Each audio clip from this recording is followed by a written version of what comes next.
Tour of Flanders never disappoints, and the 104th edition was as exciting as ever it was.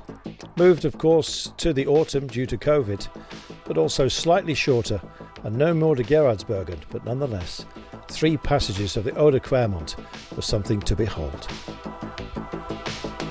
Always got to be brave if you want to be part of a breakaway, and 6 riders took on that task.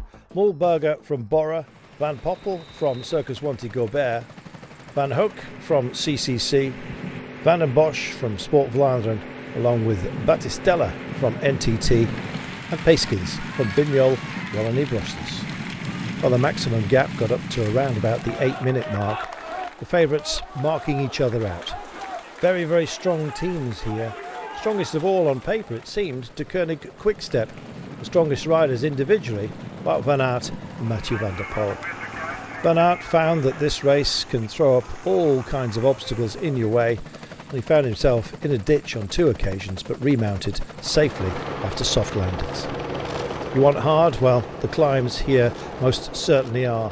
The Eau de Clermont and the Paterberg combination, always going to define the day. Who then would stop the 2 race favourites, Van der Poel and Van Aert? Well, Julian Alaphilippe, hiding in plain view, as he always does, pushed on one of the tests, followed by Mathieu van der Poel. They were asking questions of Wout van Aert, and he was answering them, but the effort he was having to put in to keep up, maybe that would tell a little later.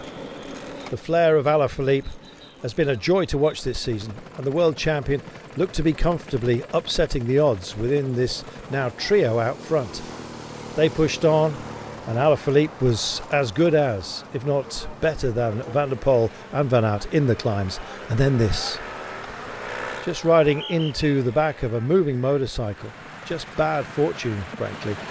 Shoulder injury for Alaphilippe, out of the race, leaving our 2 principal prize fighters to duke it out. The gap they posted on the chase was ever growing.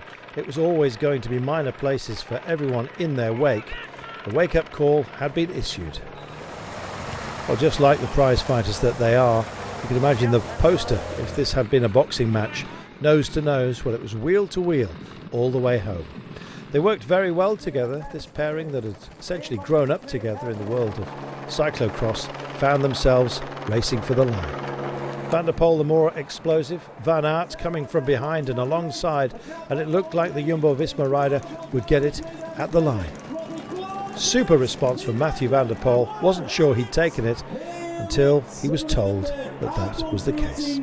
Battle for the minor places, Alexander Kristoff getting himself on the podium, having won this race in the past. An amazing battle.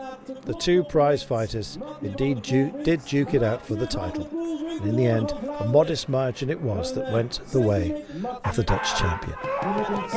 The Netherlands had a raiding party, and a big party in the offing, you can be sure. Mathieu van der Poel had done it.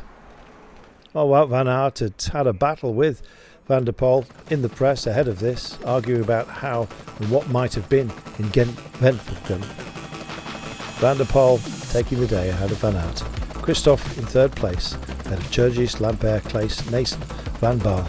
Degenkolb with a spirited performance on the day as well. Super winner of a super race. It always is a great occasion, so it proved once more.